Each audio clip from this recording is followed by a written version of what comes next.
All right, Cam, we'll start with this. Vibes in the locker room, at least from my perspective, Yeah. a little bit louder, a little more relaxed, I think, today. Why do you think that, comparatively to last week, why do you think that is? I don't know if I can answer that, but I know I can't just say. I think it's because the guys in the locker room are trusting. Like we haven't had the results we wanted yet, or the results that we wanted yet. But I think people are fine. Like we aren't cheating. We're doing everything we're supposed. We're doing everything the right way.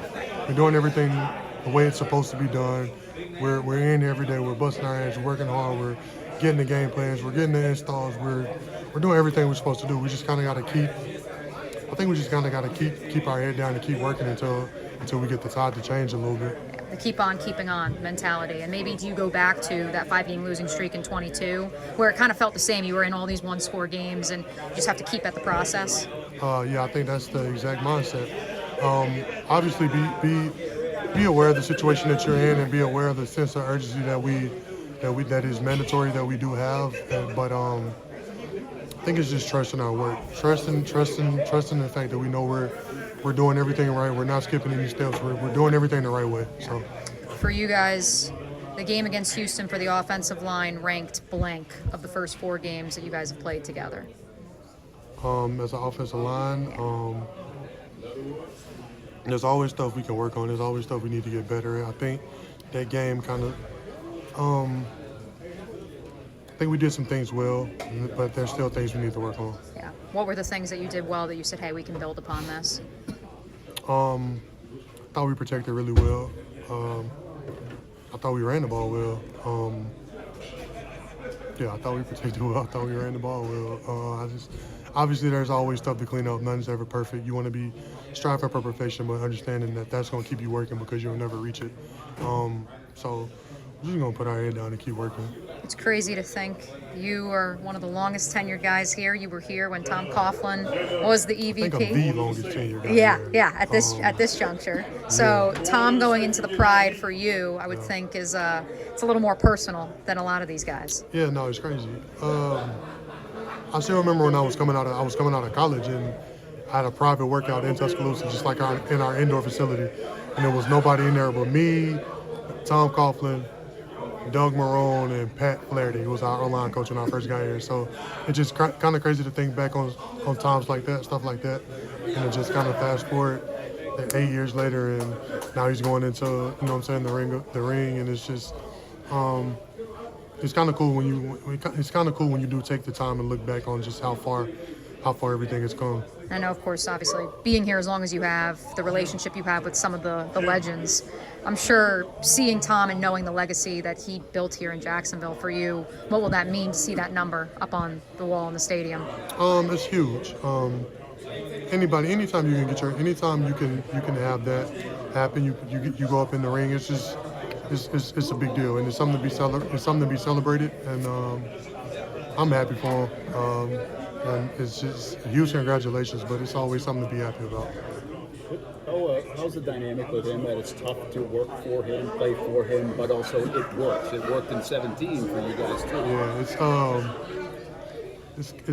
he's very matter of fact. You know what you're gonna get. There's no gray areas, black and it's white, but that's how I came up through college, and that's that was really all I knew. So it never really bothered me much. I mean, I was aware of it, but it never really. It was kind of when you come in and you're that young. I didn't know anything. I didn't know any better. So I was always just kind of go with the flow. How important to stack another good performance for you guys? You mentioned last week you guys were sky high in terms of confidence. Yeah. You go deliver a good performance up front, but now how to keep it going consistently.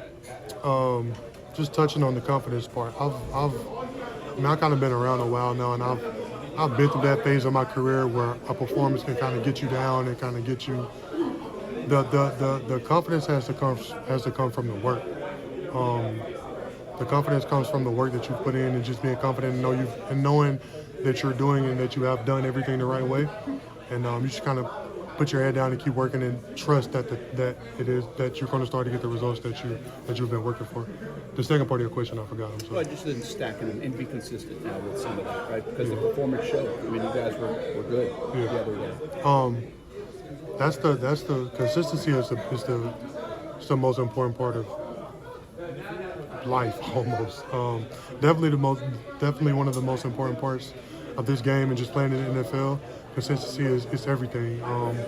No, you never kind of want to ride the roller coaster. You just kind of want everything to be even keel. So you kind of want to anything you're doing well, you want to build off of, and what needs to be corrected, you need to be honest about what needs to be corrected, and just start taking those steps toward correcting it.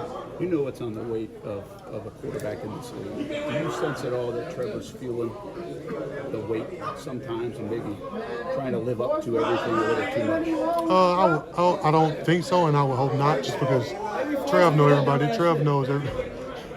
I'm sorry. Trev knows everybody in the locker room has his back, and we don't. I mean, you really have to. And I've a lot of the guys in the locker room, I don't know if they've been, but I've lived that. Every emotion in this league, I've been through it. So it's tough, obviously, and I've never even had to deal with a tenth of the pressure that Trevor's probably having to deal with. So, but I hope he finds his comfort in knowing that everybody in the building has his back.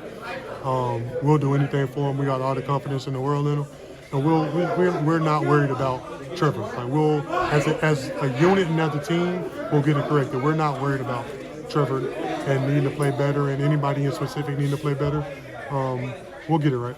Do you worry at all about the young guys with the noise reports and you've seen it all? Yeah, You know it happens. It's honestly, it's one of the tougher, from my experience, is one of the learning how to block that out, and it's human nature.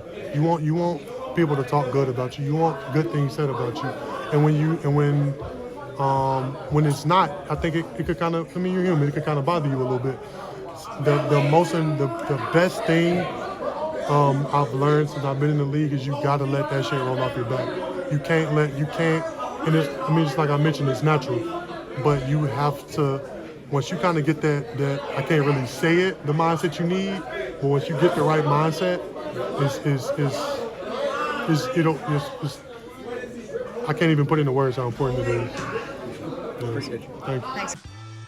Hey, Mia here, and thanks so much for watching 1010XL Jaguars. For even more coverage of the Big Cats, be sure to subscribe to 1010XL Jaguars.